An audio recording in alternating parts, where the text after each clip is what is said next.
نحمده ونصلي ونسلم على حبيبه الكريم الأمين العزيز الرؤوف الرحيم أما بعد فأعوذ بالله من الشيطان الرجيم بسم الله الرحمن الرحيم وإن يروا كسفا من السماء ساقطا يقولوا سحاب مركوم صدق الله العظيم الصلاة والسلام عليك وعلى آلك وأصحابك وأهل بيتك يا رسول الله صلی اللہ تعالی علیہ وسلم۔ سورہ طور آج مکمل ہونے والا ہے انشاءاللہ۔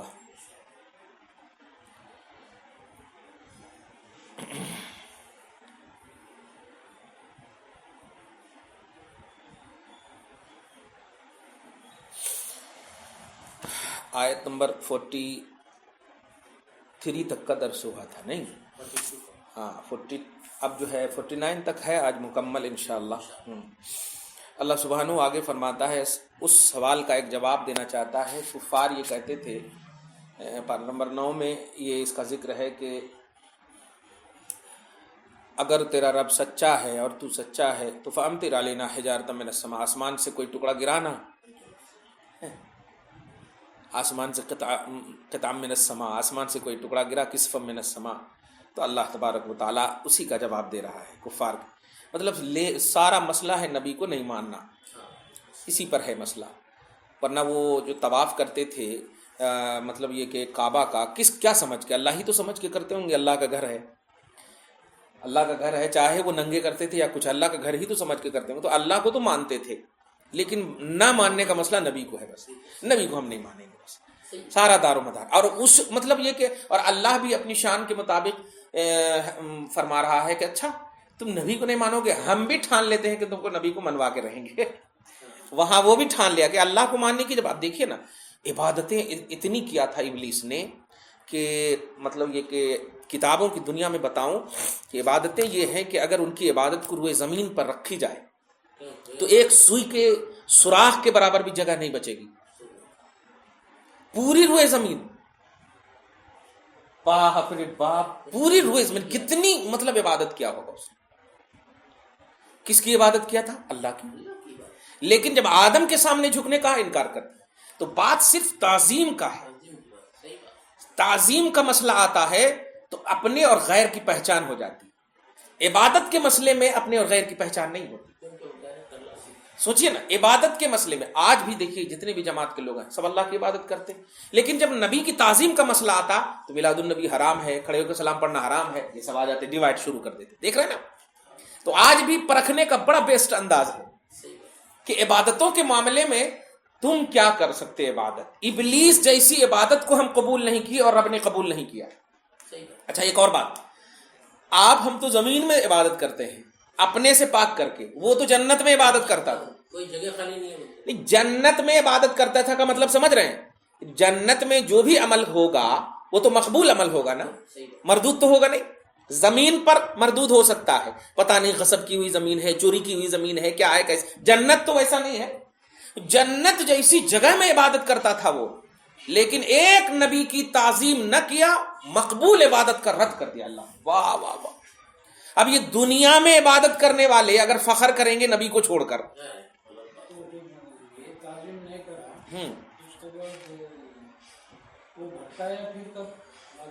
نہیں جیسے اللہ نے بھگایا نا اس کو جھکنے کے وقت، جو جھکو تو نہیں جھک تم والا، تو اب نکال دیا تو اسی وقت پرمیشن لیا تھا، نکلتے وقت اے اللہ تیری عزت کی قسم، پارہ نمبر 23 میں اس کا ذکر، تیری عزت کی قسم تو نے مجھے بہکایا ہے، تو نے مجھے نکالا ہے، ٹھیک ہے ایکسپٹ کرتا ہوں۔ واہ واہ، دیکھیے نا اتنی اچھی بات ہے۔ الی یوم الوقت المعلوم، یہ اوپر سے پڑھیے دیکھیے، اذ قال ربک للملائکۃ، جب تمہارے رب نے کہا میرے حبیب فرشتوں سے، انی خالق بشرا من طین، میں مٹی سے ایک انسان اور ایک بشر پیدا کرنے والا ہوں، حضرت آدم کی بات۔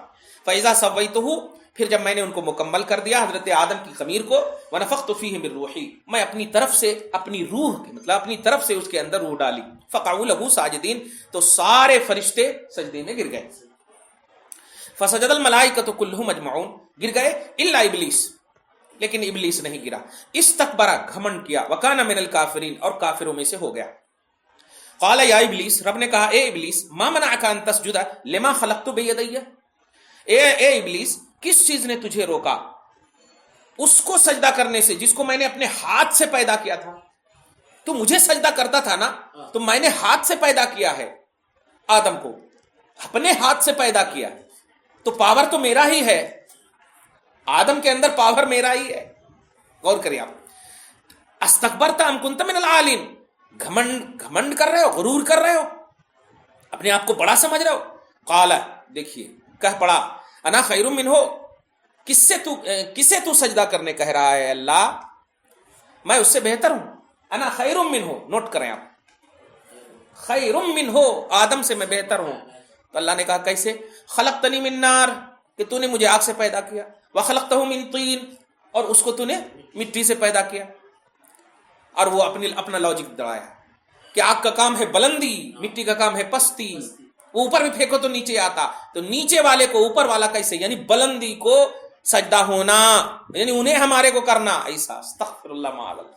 تو اللہ پاک اسی وقت قال فخرج منها فانک رجیم، نکل جا جنت سے، فانک رجیم، تیرے اوپر تھو ہے، وان علیک لعنتی الی یوم الدین، قیامت کے دن تک میری لعنت تیرے اوپر کنٹینیو ہے۔ قال، اعتراض اب نہیں کیا نکلنے کے وقت، اعتراض اب یہ مطلب سوال کر رہا ہے، اے اللہ فانظرنی الی یوم یبعثون، مرنے کے بعد تک، اٹھنے کے دن تک، مرنے کے بعد اٹھنے کے دن تک مجھے مہلت دے۔ اس کی تفصیل بچا چکا ہوں، نہیں یہ تو نہیں دوں گا۔ انک من المنظرین الی یوم الوقت المعلوم، مرنے کے دم، قیامت تک تجھے مہلت ہے، باس بعد الموت مہلت نہیں ہے، کیونکہ اگر وہاں مہلت دے دوں تو مرے گا کب؟ مرنے کے بعد تک مہلت دوں تو مرے گا ہی نہیں، اس لیے مرنے سے پہلے جو قیامت میں سورج پھونک جائے گا تو سب مر جائیں گے اس وقت تک۔ یہ سورہ صاد پارہ نمبر 23 میں، سورہ صاد سورہ نمبر 38 میں، اور تقریباً آیت نمبر 71 سے لے کر کے 88 تک پورے اینڈنگ، سورہ اینڈنگ۔ سمجھ میں آیا کیا مانگا تھا اس نے؟ مرنے کے بعد تک کی مہلت۔ دیکھیے وہاں پر بھی یعنی اللہ کو گمراہ کر رہا یعنی ہمارے کو مہلت دے، میں زندہ رہوں، اتنا تو کر دے۔ زندہ رہنے کی وجہ یہی ہے، اب دیکھیں نا آگے کہہ رہا، قال فبعزتک لاغوینہم اجمعین، تیری عزت کی قسم میں تیرے تمام بندوں کو بہکاؤں گا، کڈنیپ کروں گا، بہکاؤں گا، الا عبادک منہم المخلصین، لیکن تیرے جو مخلص بندے ہوں گے میرا داؤں اس پر نہیں چلے گا۔ سمجھ گیا؟ یہ خود اس نے اعتراف کیا۔ اب کیا؟ تو کب بہکانے کا سلسلہ وہاں سے چلا؟ جنت سے نکلنے کے بعد۔ جنت میں تھے، آدم علیہ السلام جنت میں تھے، پیدا ہونے پر جنت میں تھے، ابھی سجدہ نہیں کرا، شیطان بہکایا کب؟ نکلا نا، اب جیسے ہی نکلا تو اب نکلنے میں ان کو تو پوری مہلت تھی نا، پوری مہلت تھی، تو انہیں نہیں بہکایا ہے۔ اس نے مور کے بارے میں بتا چکا ہوں نا، مور اور سانپ کو بڑی تفصیل سے بتا چکا ہوں میں، مور اور سانپ کو صاحب بھول گئے آپ لوگ، پھر بتانا پڑتا۔ مور اور سانپ کو ہدایت کیا، مور کے جو پاؤں کی بدصورتی ہے اور سانپ کے جو پاؤں ختم ہو گئے ہیں، اس کی وجہ یہ ہے، اب بتا رہا ہوں کہ ابلیس نے اس کو تیار کیا، یہ مور کو اور سانپ کو، کہ ایسا ہے جا کر کے کہو بلا رہے، تو جنت میں وہ دونوں تھے، یہ دونوں جنت میں باہر تھے، جنت سے باہر، ابلیس باہر، ابلیس ڈائریکٹ نہیں کیا ہے، یہ دونوں سے کروایا ہے، یہ کام یہ دونوں سے کروایا، جا کر کے کہو هل ادلک علی شجرۃ الخلد وملک لا یبلی، پارہ نمبر 16 میں اس کا ذکر ہے، دیکھیے هل ادلک، جا کر کے کہو، وسوسہ دلایا، تم جا کر کے کہو کہ ارے ہم تمہیں شجرۃ الخلد، ہمیشہ کے درخت کی طرف اور ہمیشہ کی سلطنت کی طرف ہم تمہاری رہبری کر رہے ہیں، مجھے اچھا سمجھو، میں تمہاری رہبری کر رہا ہوں۔ ایسا ہے اللہ تعالیٰ نے تو اس درخت کے قریب جانے سے منع کیا ہے نا، کھانے سے تو منع نہیں کیا ہے نا، تم یہیں پر رہو، میں لا کر کے دے دیتا ہوں۔ یہ ان دونوں سے یہ کام کروایا، یہ دونوں لا کر کے دیے، اور سانپ بھی۔ پہلے یہ دونوں مطلب اللہ کے اچھے تھے، یہ مخلص تھے، یہ صحیح تھے، یہ عذاب نہیں تھا ان کو، یہ دونوں لا کر کے دیے، ان کا تو انٹری نہیں تھا نا، یہ تو داخل نہیں ہو سکتا تھا. تو اس نے مطلب یہ کہ دروازے کے باہر، جنت کے دروازے کے باہر کھڑے رہ کر کے یہ سب کرایا. سنو نا، یہ جو کر رہے صحیح ہے، ٹھیک ہے، میں تو جو ہوں، مگر ایک تو بھلائی کر سکتا ہوں، ایک بھلائی یہ ہے ایسا ایسا، تو خیر خواہی جس کو کہیے، تو بہکایا اسی کو بولتے ہیں. اگر بہکانے کا خیال نہیں ہوتا کہ بہکایا نہیں، تو پھر تو یقین بولتے نا اس کو. بہکایا، بہکتا آدمی اسی وقت ہے. اس لیے مطلب حضرت حوا کے پاس آئے یہ دونوں، خاص طور سے مرد کے پاس نہیں، حضرت حوا کے پاس آئے اور آ کر کے کہ دیکھو، قریب ہونے سے منع کیا، نہ کہو نہ کھا لینے میں کیا ہوا. تو آ کر کیسے بولی، ہاں جی ٹھیک تو بول رہے ہیں.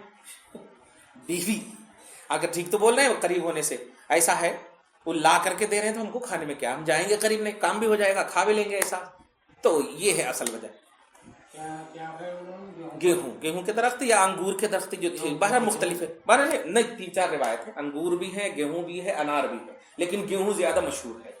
جو عربی میں تو شجرہ، درخت کو بولتے ہیں بس. ہاں، گیہوں کی عربی تو بر آتی ہے، لیکن کرم آتی ہے انگور کی.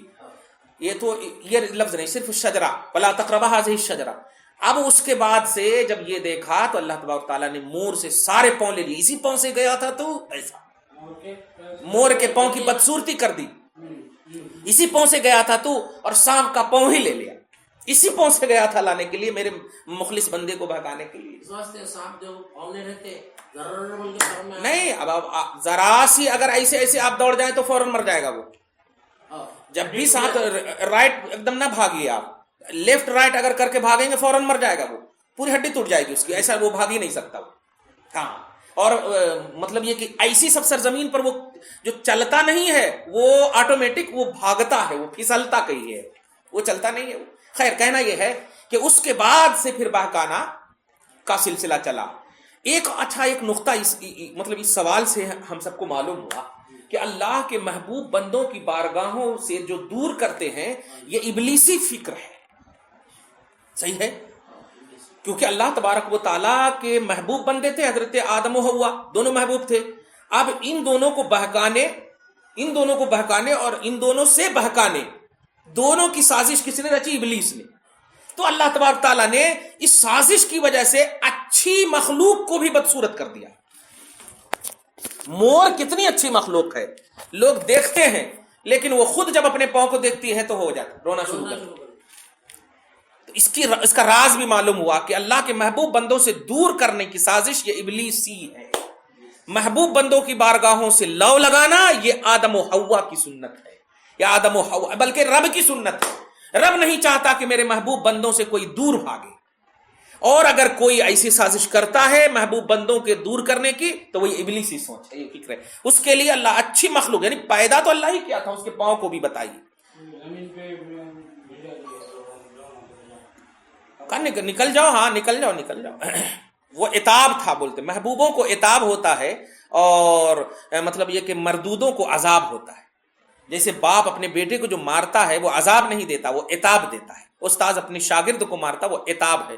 تو اپنے محبوبوں کو جو پنشمنٹ جس کو کہیے آپ، تو اس کو عتاب بولتے عربی کی زبان میں. خیر، تو اس کے بعد سے خود اس نے مانگ لیا کہ ٹھیک ہے ہم سب مانتے ہیں لیکن سب کو بہکائیں گے. تو اس نے اللہ تعالیٰ اپنی شان کے مطابق مسکرا رہا تھا تو یہ اس خط کہہ دیا، ہاں تیرے مخلص بندوں پر میرا داؤ نہیں چلے گا، تیرے مخلص بندوں پہ میرا داؤ نہیں چلے گا، کیونکہ میں نے دیکھ لیا ذرا سی میں نے داؤ چلایا تو اس کے پاؤں کو خراب کر دیا تو نے. اب اگر چلانے کی کوشش کروں گا تو کہیں مجھے نہ مار دے تو اس نے پہلے یہ اعتراف کر لیا تیرے مخلص بندوں پر نہیں. اب جو غور کیجئے، جماعت کے لوگ جو غوث پاک ولیوں کی بارگاہوں سے جو دور کرتے ہیں، یہ تو ابلیس سے بھی بڑے ہوئے ہیں. ابلیس کہہ رہا ہے کہ مخلص بندوں سے ہم دور نہیں کریں گے، مخلص بندوں سے دور نہیں کریں گے. قرآن نے کہا، دیکھیں نا، الا عبادک منہم المخلصین. لیکن یہ کہتے ہیں کہیں کو جاتے ہیں آپ غوث پاک کی بارگاہ میں، کہیں کو جاتے ہیں درگاہ میں، کہیں کو جاتے ہیں یہاں. یہ جو جانے ہی سے تو روک رہے ہیں نا، اپنی عبادت ہے. ارے عبادت حضرت آدم کو نہیں معلوم، اتنی عبادت کرنے والا ابلیس، رب کو نہیں معلوم. عبادت کافی تھی تو رب کو نہیں معلوم. لیکن اللہ تبارک تعالیٰ عبادت کے ساتھ ساتھ محبوبوں کی بارگاہوں سے لو لگانا بھی ضروری ہوتا ہے. چنانچہ ابلیس کو کہا لو لگاؤ، نہیں لگایا برباد ہو گیا. تو وہی عبادت مقبول ہے جو محبوبوں کے قدموں میں ہو. واہ واہ، سبحان اللہ، بڑی اچھی بات معلوم ہوئی. چلیے شکریہ آپ کا، اچھا سوال کر کے اتنی لمبی بات کرا دی. خیر، تو وہ سوال یہ تھا کہ اوپر سے کیوں نہیں ٹکڑا گرتا ہے. یہ کافروں کا ایک مقولہ تھا تو آیت نمبر 44 میں اللہ اس کا جواب دے رہا وَإِن يَرَوْا كِسَفًا مِّنَ السَّمَاءِ سَاقِطًا، اور اگر آسمان سے کوئی ٹکڑا گرتا دیکھیں تو کہیں کہ یہ تو تہ بتہ بادل گر رہا ہے، بادل گر رہا ہے، دیکھ رہے ہیں نا آپ، یعنی ناچنے نہ آئے تو آنگن ٹیڑھا ہے، یہ ٹکڑا گرتا ہوا بھی، ان کے کہنے کے مطابق اگر ٹکڑا گرتا ہوا بھی دیکھیں تب بھی یہ نہیں مانیں گے، کہیں گے تہ بتہ سحاب مرکوم، یہ تو تہ بتہ بادل ہے، یہ ٹکڑا اکڑا ہے نہیں جو ہم کہہ رہے ہیں۔ خیر آگے اللہ پاک فرما رہا ہے، بڑی اچھی اب آیت دیکھیے، فَذَرْهُمْ يَخُوضُوا فَذَرْهُمْ حَتَّى يُلَاقُوا يَوْمَهُمُ الَّذِي فِيهِ يُسَقُونَ۔ حبیب مکرم اکمل رسول غوث پاک کی زبان میں، اے اکمل رسول چھوڑ دیجئے ان کو، آپ کیا کہنا ہے۔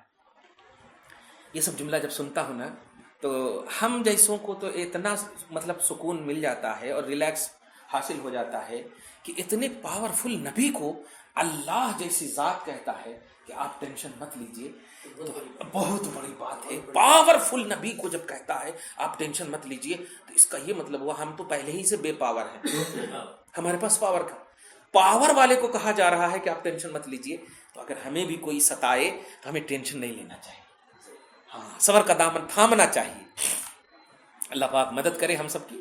فذرہم چھوڑ دیجئے انہیں، حبیب مکرم اکمل رسول جس عدوان اور طغیان اور سرکشی پر یہ ہیں انہیں چھوڑ دیجئے اسی حالت پر، حتی یلاقوا یومہم الذی فیہ یسقون، یہاں تک کہ وہ اپنے اس دن سے مل لیں جس دن میں وہ سب مارے جائیں گے، مرتے دم تک چھوڑ دیجئے۔ یہ ایک دم ترجمہ ہو آیت نمبر 45۔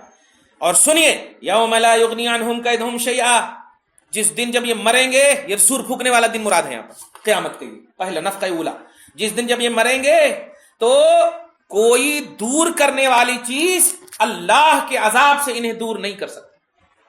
یوم لا یغنی عنہم، انہیں ان سے دور نہیں کر سکتی کیدہم، ان کا مکر و فریب، ان کا جو دھوکہ نبی کے ساتھ جو کر رہے ہیں، آپ کے ساتھ جو کر رہے ہیں، یہ دھوکہ ان کو بے نیاز نہیں کر سکتی اللہ کے عذاب سے۔ اللہ جو انتقام لینے والا ہے، آپ کی بارگاہ سے جو یہ روگردانی کیے ہیں، اس کا جو انتقام لینے والا ہے، اس انتقام سے کوئی بھی چیز اسے، خاص طور سے اس کا مکر و فریب، اسے دور نہیں کر سکتا۔ وَلَا هُمْ يُنصَرُونَ، اور کوئی ان کا مددگار نہیں ہوگا۔ عقیدہ دیکھیے گا، اور یہیں پر سے اب ذرا سے غور کیجیے کہ اے حبیب آپ چھوڑ دیجئے، ان کا کوئی مددگار نہیں ہے، اس کا مطلب جو نبی سے لو لگائے گا ان کا سب مددگار ہے۔ یہی تو مطلب ہوا کہ نبی کے ستانے والے کا کوئی مددگار نہیں ہے اور نبی کو قبول کرنے والے کے سب مددگار ہیں۔ سبحان اللہ۔ آگے دیکھیے 46 کے بعد 40، وَإِنَّ لِلَّذِينَ ظَلَمُوا عَذَابًا دُونَ ذَلِكَ۔ اب اللہ پاک جو ہے جو آخرت میں، برزخ میں، قبر میں جو عذاب ہونے والا ہے اس کے بارے میں اللہ فرماتا ہے ان لوگوں کو، وَإِنَّ لِلَّذِينَ ظَلَمُوا، ان ظالموں کے لیے سنیے دنیا میں بھی ذلت کا عذاب ہے، رسوائی ہے، اور دون ذالک، اس سے بڑا عذاب ہے جو وعدہ کیا گیا ہے ان سے، یعنی وہ آخرت کا جو عذاب ہے وہاں بھی عذاب ہوگا۔ وَلَكِنَّ أَكْثَرَهُمْ لَا يَعْلَمُونَ، لیکن یہ لوگ اکثر لا علم ہے، جاہل ہے، نادان ہے، جانتے نہیں۔ آیت نمبر 47 ہو گیا۔ اب جو آیت آ رہی ہے اس سے اور زوردار آیت، بڑی عمدہ آیت ہے، وَاصْبِرْ لِحُكْمِ رَبِّكَ، اور اے حبیب مکرم اپنے رب کے حکم کی خاطر، واہ واہ، اپنے رب کے حکم کی خاطر صبر کیجیے۔ جملے پہ غور کیجیے، اپنے رب کے حکم کی خاطر صبر کیجیے۔ کس کو کہہ رہا؟ رب العالمین کہہ رہا ہے، رحمت للعالمین کو، یعنی سارا عالم کا مالک، سارا عالم کا خالق وہ کہہ رہا ہے۔ اب ہے کوئی ان کے ہم پلہ؟ نہ رب کے برابر کوئی ہے، نہ مصطفیٰ کے برابر کوئی مخلوق۔ وہ خالق ہونے میں یکتا، یہ محمد رسول ہونے میں یکتا، صحیح ہے، مخلوق ہونے میں یکتا۔ ارے صبر کیجئے، ارے صبر تو تکلیف میں کی جاتی، اور تکلیف کا دفاع کیوں نہیں کریں گے؟ جواب مل رہا ہے، امت کو دیکھا گیا ہے۔ میرے حبیب آپ امت کے لیے روتے ہو نا، آپ اپنے پاور کو یوز کرو گے تو امت نہیں یوز کر سکتی، کیونکہ وہ تو بے پاور ہوگی، وہ تو بے اختیار ہوگی۔ لہذا امت کے لیے ہم یہ بتا رہے ہیں کہ صبر کیجئے، تاکہ امت کو احساس ہو جائے کہ میرا نبی پاورفل ہو کر کے جب تکلیف پہ صبر کیا ہے تو ہم بے اختیار ہو کر کیوں نہ صبر کریں۔ حسین نے وہی مرحلہ دکھایا کربلا میں۔ آپ سوچیں، کبھی کبھی میں ایک جب آپ گئے ہوں گے اجمیر شریف، نہیں گئے ہیں تو اللہ تعالیٰ راستہ نکال دے، آنا ساگر میں آپ جائیے، کمال ہے، اتنے چھوٹے سے کوزے میں پورا آنا ساگر کا پانی، کوزے میں جس میں وضو کرتے تھے خواجہ صاحب، رضی اللہ تعالیٰ اپنے غلام کو جا کر کے بول رہے ہیں کہ جا کر کے کہہ دو آنا ساگر کے پانی کو کہ خواجہ بلا رہے ہیں، اب یہ رکھ دینا. سارا پانی اس کے اندر گھس گیا، جیسے سانپ نے گھستا ایک دم ایسے سارا پانی گھس گیا. اب اتنے اس میں اتنا پورا تالاب، میں تو دیکھ کے حیران ہو گیا، پورا پانی گھس گیا. یہ کب کے ہیں؟ یہ 500-600 برس کے بعد کے ہیں. اور حسین تو نبی کے زمانے میں پیدا ہوئے، یہ بھی نبی کے اولاد ہے خواجہ غریب نواز، اور حسین بھی نبی کے اولاد ہے، سادات ہیں، آل رسول ہیں. سوال یہ ہے کہ نہر فرات پر جب یزید نے کیا لگایا تھا؟ سیکورٹی لگا دیا تھا، حفاظتی دستہ لگا دیا تھا، کسی بھی حسینی کو پانی نہیں دینا. تو میں پوچھتا ہوں کہ اتنے سے چھوٹے کوزے میں 700 برس 500 برس 600 برس 400 برس کے بعد والا بیٹا اتنا پاور رکھتا ہے، پورا آنا ساگر منگوا لے. حسین تو یا رسول اللہ ڈائریکٹ آپ کا فیض پایا، یہ تو انڈائریکٹ پائے ہیں خواجہ غریب نواز، ہے نا؟ وہ تو ڈائریکٹ فیض پائے ہیں. نبی جب کبھی دیکھتے تھے پیاس لگی ہے تو اپنا زبان چٹانے لگتے تھے، زبان چٹانے، اور حسین خود کہتے ہیں کہ میری بھوک بھی ختم ہو جاتی، پیاس بھی ختم ہو جاتی. ارے باپ رے باپ! تو ایسا حوض کوثر کے مالک کا فیضان ان کے اوپر، وہ نہر فرات کو اگر بلاتے تو نہیں آتا، حسین بلاتے تو نہیں آتا. کیسے نہیں آتا؟ اور میں کہتا ہوں یا رسول اللہ، آپ جب پیاس کی وجہ سے تڑپ جاتے تھے اور صبر نہیں کرتے تھے اور زبان چٹانا شروع کر دیتے تھے، آج تو 3 دن سے آپ کا خاندان پیاسا ہے. ارے حضور کا خاندان امام حسین 3 دن سے حسینی گھرانے پیاسے ہیں. اسی پر تو بات چل رہی ہے نا. رسول اللہ صلی اللہ علیہ وسلم حسین کو پیاسا تڑپتا دیکھتے ہوئے زبان چٹا دیتے تھے، یعنی صبر نہیں کرتے، اور آج 3 دن تک پیاسے تڑپ رہے ہیں. رسول اللہ صلی اللہ علیہ وسلم کا رب یہ بھی دیکھ رہا ہے، رسول دیکھ رہے ہیں. کیوں نہیں حکم دیا کہ بلا لو نہر فرات کو؟ رب نے کیوں نہیں آرڈر کیا اے نہر فرات خبردار، یہ میرے نبی کا نواسا ہے؟ لیکن نہیں، صبر تھا. تو یہ کہہ رہے کہ پاورفل نبی نے صبر کیا، پاورفل نبی کی اولاد نے صبر کیا، پاورفل نبی کے غلاموں نے صبر کیا. جو بے اختیار تھے ان کو تو صبر کرنا ہی چاہیے. اس سے ایک عقیدہ ملا زبردست کہ اللہ پاک اتنے پاورفل نبی کو کہہ رہا ہے صبر کیجیے. کیوں صبر کیجیے؟ آگے دیکھیے، فَإِنَّكَ بِأَعْيُنِنَا، کیونکہ آپ ان کی نگاہ میں نہیں میری نگاہ میں رہتے ہو. واہ واہ واہ، کیا کہنا ہے حبیب مکرم، آپ میری نگاہ میں رہتے ہو. واہ واہ، کچھ سمجھے جملہ کیا؟ صبر کرو بول رہا ہوتا نہیں، میرے لیے میرے حکم کے لیے آپ صبر کرو. یعنی ایک تو یہ سمجھ گئے آپ میری نگاہ میں رہتے ہو. آپ نگاہ میں ہے کہ نہیں خدا کے؟ نگاہ میں رہتا ہوں، وہ صبر پورا کمپلیٹ ہو سکتا ہے. اچھا، آپ جو ہے اللہ کی نگاہ میں ہے کہ نہیں؟ ہم اللہ کی نگاہ میں ہے کہ نہیں؟ جملے پہ غور کیجئے. ہاں یہی کہنا، یعلم خائنۃ الاعین وما تخفی الصدور. قرآن کہتا ہے کہ وہ اللہ آنکھ کی پلک کے جھپکنے اور دل کے راز سے بھی کو بھی جانتا ہے. تو اینی ٹائم ساری مخلوق کو وہ کنٹینیو دیکھ رہا ہے، جان رہا ہے نا. تو خصوصیت سے نبی کو کیوں کہہ رہے ہیں کہ آپ میری نگاہ میں رہتے ہو؟ ایک دم اس کی مثال دو. 5 بچے ہیں آپ کے، آپ چھوٹی بچی کو کہتی ہے بڑی پیاری ہو یار، میں مجھ سے بہت پیار کرتا ہوں. کبھی کبھی دیکھیں بولے بھی ہیں یہ، ارے آپ چھوٹے داماد ہو کتنا چاہنا آپ کو، بولے بھی ہیں. جملے پہ غور کی. اس کا یہ مطلب نہیں ہے کہ آپ بڑوں کو نہیں چاہتے، چاہتے ہیں لیکن چاہت زیادہ ہے. سمجھ رہے نا؟ یہیں سے محبوبیت کبریٰ کا علم مل رہا ہے. میرے حبیب میری نگاہ میں تو ساری کائنات ہے، لیکن میں اعلان نہیں کروں گا، میں اعلان کروں گا کہ آپ میری نگاہ میں رہتے ہو. واہ واہ واہ، سمجھ گئے آپ جملہ؟ یہ ہے اصل نگاہ میں رہنا، اصل نہیں ہے. خدا کے نگاہ میں رہنے کے اعلان کی وجہ یہ ہے کہ آپ محبوبیت کبریٰ پر فائز ہو. واہ واہ، یہ راز تھا جو میں آج بتا دیا. نبی نگاہ میں ہے خدا کی. واہ واہ، سبحان اللہ. وسبح بحمد ربک حین تقوم، اور اپنے رب کی حمد کے ساتھ تسبیح کیجئے جب آپ کھڑے ہوں. یہ آیت کریمہ سے اللہ اکبر جو نماز میں پڑھتے ہیں نا آپ، جب تکبیر تحریمہ کرتے قیام میں، اللہ اکبر کہنے کے بعد جو سبحانک اللہم و بحمدک و تبارک اسمک و تعالی جدک و لا الہ غیرک ثنا جس کو کہتے ہیں، وہ جو پڑھتے ہیں وہ اس آیت کریمہ سے ثابت ہے، آیت نمبر 48 سے، کہ فسبح بحمد ربک حین تقوم، جب آپ قیام کریں یعنی نماز کے لیے کھڑے ہوں تو اپنے رب کی حمد کے ساتھ تسبیح بیان کیجیے، یعنی سبحانک اللہم و بحمدک، حمد بھی کیجیے، تسبیح کیجیے، کرتے ہیں نا الحمدللہ۔ اس آیت کو یاد رکھیے گا، آیت نمبر 48 میں، کہ ثنا پڑھنا کس آیت سے ثابت ہے؟ سورہ طور کی آیت نمبر 48 سے، اور وَمِنَ اللَّيْلِ فَسَبِّحُوا، اور رات میں اٹھ کر کے اللہ کی پاکی بیان کرو، وَإِدْبَارَ النُّجُومِ، اور جب ستارے منہ موڑ کر چلے جائیں یعنی فجر ہو جائے تو اس وقت یعنی صبح تک اللہ کی عبادت میں رہو۔ کتنا پیار ہے۔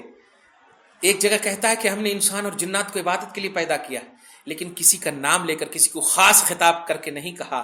حبیب کی عبادت کو کتنا پیار کرتا ہے مولا کہ آپ ایسا کیجیے، ایسا کیجیے، آپ کی عبادت بڑی پسند ہے مجھے۔ سبحان اللہ۔ دعا ہے پروردگار عالم آج کی اس خصوصی گفتگو کو حبیب پاک صاحب الاولاق کے وسیلے سے قبول فرمائے۔ محمد عربی صلی اللہ علیہ وسلم کا نگاہ خدا میں رہنا، اس عظیم الشان نقطے کی فہم و ادراک عطا فرمائے۔ خدا وحدہ لا شریک اپنے حبیب صلی اللہ علیہ وسلم کی محبوبیت کبریٰ کے اظہار کے لیے پروردگار عالم نے اس قسم کی آیتوں کا نزول فرمایا۔ مولا محبوبیت کبریٰ کے صدق و طفیل میں ہم سب کی پریشانیوں کو دور فرما، ہم سب کی مشکلات کو حل فرما، پریشانیوں کو، تکلیفوں کو ہمیشہ کے لیے میٹ دے مولا۔ جو بھی آرزویں ہیں اس کی تکمیل فرما، جو بھی مقاصد ہے اور عزائم ہے، ارادے ہیں، پختگی کے ساتھ مکمل فرما۔ وصلی اللہ تعالی علی خیر خلقہ محمد وآلہ وصحبہ اجمعین برحمتک یا ارحم الراحمین۔